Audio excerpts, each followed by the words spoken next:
예, 안녕하세요. 저는 지봉규 노무사라고 합니다. 노무법인 소망이라는 노무법인에서 약 2년간 근무하다가 현재는 더뉴 공인노무사 사무소 대표로 근무하고 있습니다. 오늘 말씀드릴 목차는 다음과 같습니다. 문과 8대 전문직에 대해서 들어보신 적이 있으신가요? 문과 8대 전문직에는 변호사, 공인회계사, 변리사, 세무사, 감정평가사, 관세사, 법무사, 그리고 공인노무사가 있습니다. 오늘은 그중 하나인 공인노무사에 대해서 좀 자세히 알아보는 시간을 가져보도록 하겠습니다. 공인노무사가 하는 일은 다양한데요. 그중에 몇 가지만 좀 집중적으로 말씀드리겠습니다. 이제 대부분의 노무사님들은 임금체불, 부당해고, 산업재해 등 각종 노동사건을 대리하는 업무를 수행하고 있고요. 그다음에 노사 분쟁이 발생했을 시 조정, 중재 업무를 수행하고 있습니다. 이외에도 기업 및 노조에 노동법률 자문을 하고 있고요. 회사에서 인사관리, 그 중에서도 평가라든지 확보 시스템, 그런 컨설팅 업무를 수행하고 있습니다. 마지막으로 급여, 그리고 사대보험 아웃소싱 업무, 직장 내 성희롱, 기초노동법 교육 등 교육 서비스 업무도 수행하고 있습니다. 이렇게 노무사가 하는 일이 많은데요. 그만큼 진로도 다양합니다. 공인노무사 시험에 합격하게 되면 6개월 동안 연수교육, 그리고 수습기간을 거치고요. 수습기간이 종료된 후에는 노무법인 또는 노무사 사무소에 취업하고, 그다음에 실무 경력, 그리고 자격증을 활용해서 공기업, 공공기관 또는 사기업에 취업하기도 합니다. 제 주변 노무사님들을 보면 보통 인사노무팀에 주로 취직하시는 것 같습니다.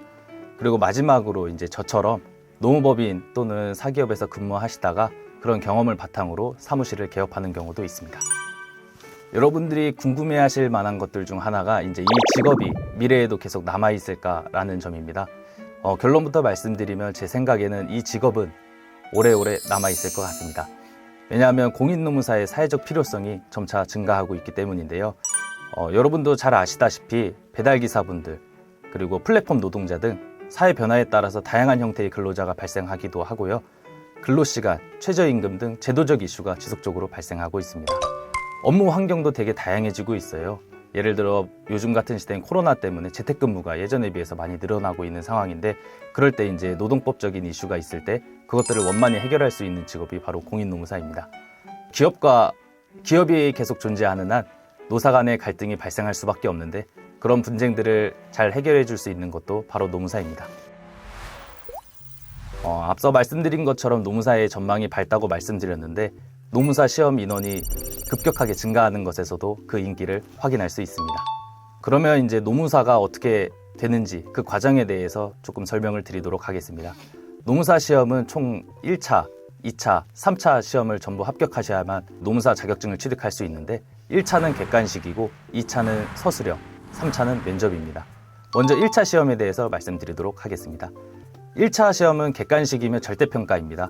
영어 과목 같은 경우에는 시험으로 대체를 하며 노동법 1, 2, 민법, 사회보험법 선택 과목으로 이루어져 있습니다.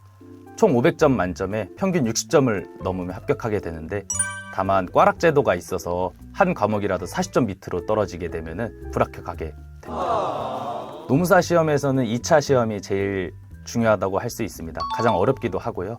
논술형 시험인데요. 여기 오른쪽에 보시는 것처럼 그 빈 답안지에다가 자신이 이해하고 암기한 부분들을 논리적으로 서술하는 과정이 있습니다. 시험 과목으로는 노동법, 인사노무관리론, 행정쟁송법, 선택 과목이 있습니다. 노동법이 비중이 가장 큽니다.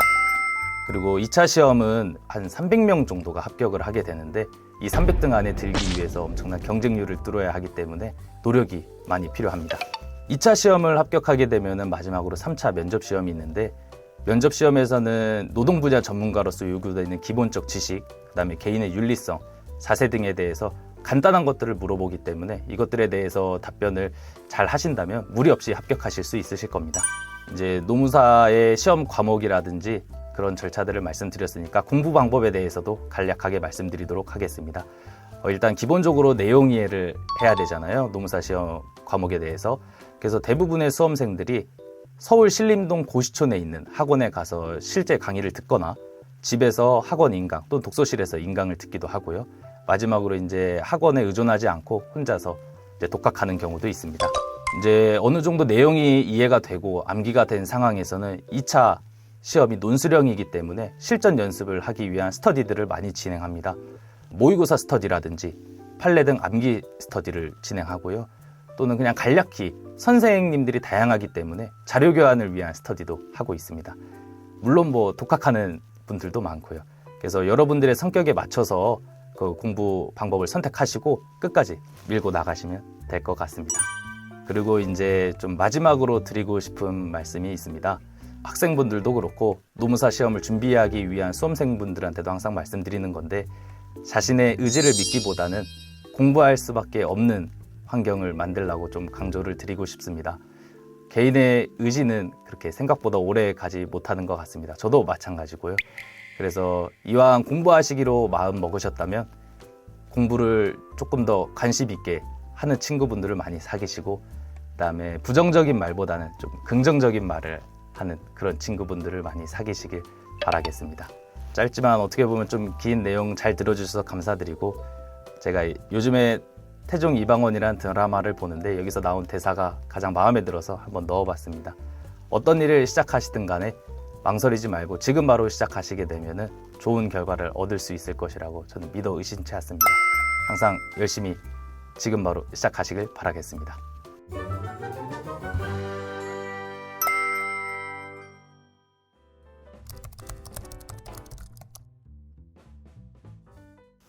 저 같은 경우는 이제 이 노무사라는 시험에 도전하게 된 계기가, 대학교 수업 때 노동법 교수님께서 노무사분을 한번 초빙하셔가지고 이제 간단한 노동법 소개라든지 직업에 대해서 강의를 한 적이 있는데, 이제 그때 좀 관심을 가지게 돼서 노무사라는 직업을 갖고 싶어서 도전하게 됐고요. 그것보다도 일단은 가장 큰 이유는 그게 계기가 되어서 제 능력을 좀 증명해보고 싶은 게 가장 컸습니다. 제가 그렇게 공부를 잘하는 스타일이 아니었어가지고 대학도 그렇게 엄청 알아주는 대학에 나오지 못했지만 제 능력이 이 정도라는 거를 좀 증명하기 위해서 시험에 도전하게 됐고요.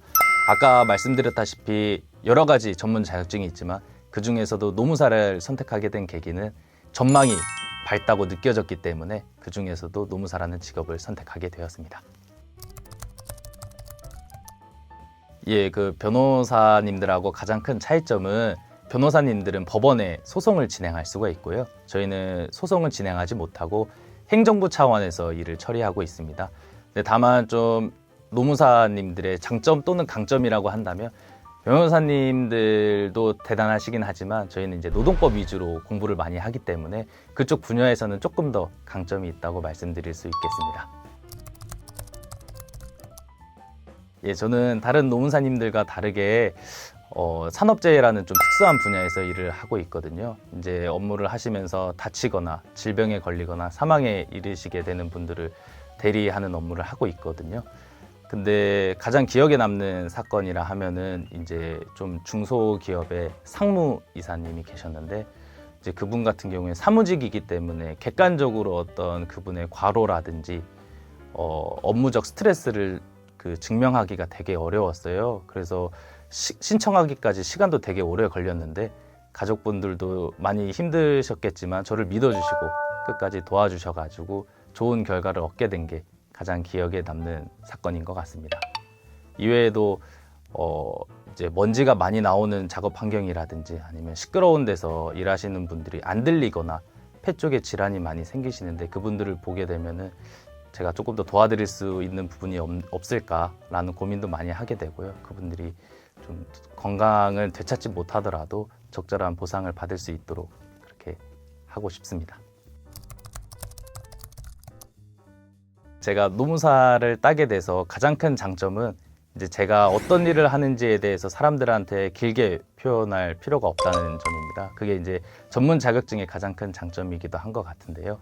그래서 여러분들도 이제 어떤 직업을 선택하게 될 때 그 직업에 대해서 큰 설명할 필요 없이 자격증 하나로 설명할 수 있는 직업을 가지게 된다면 큰 도움이 될 것 같습니다.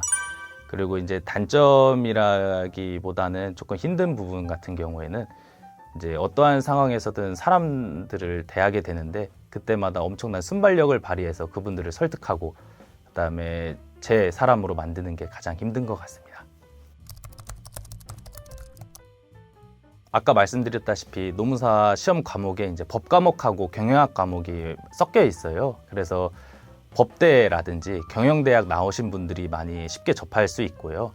근데 요즘에 붙으시는 분들이나 예전에도 그랬듯이 이과 출신 분들도 많고 뭐 예체능 쪽 출신들도 많거든요. 그래서 그런 과가 어떤 노무사 시험에 유리하다기보다는 여러분들이 이제 시험에 관심을 갖고 그다음에 좀 더 노동 분야에 관심이 있다면 도전해 보시는 게 좋을 것 같습니다. 그리고 이제 전문 자격증 시험 같은 경우에는 고등학교 이제 수험이랑은 좀 많이 다른 부분들이 있어요. 수험생 분들한테나 이제 학생분들한테 말씀드리고 싶은 게 이제 고등학교는 완벽주의라는 게 조금 어느 정도 이제 수용이 되고 다 가져갈 수 있지만 이런 전문 자격증 시험에서는 그런 완벽주의가 수험 기간 내내 많이 힘들 수도 있거든요. 많은 양 그리고 되게 방대한 양을 외운다는 것도 조금 힘들고 휘발성이 워낙 강하기 때문에 이런 전문 자격증 시험을 노무사뿐만 아니라 다른 전문 자격증 시험을 준비할 때는 어떤 자신이 가지고 있던 완벽주의를 좀 버리고 그다음에 시험에 나올 확률이 높은 것들 위주로 공부하는 그런 연습이 많이 필요할 것 같습니다. 뭐 진부한 얘기고 당연하다고 생각하실 수 있는데 대학이 인생의 끝이 아니라는 점 좀 꼭 알고 계셨으면 좋겠습니다. 저 또한 이제 좋은 대학을 나오진 못했기 때문에 거기에 대해서 좀 아쉬운 부분이 있지만 거기서 머무르지 않고 조금 더 발전하기 위해서 그것들을 극복할 수 있는 직업을 선택하게 되었고요.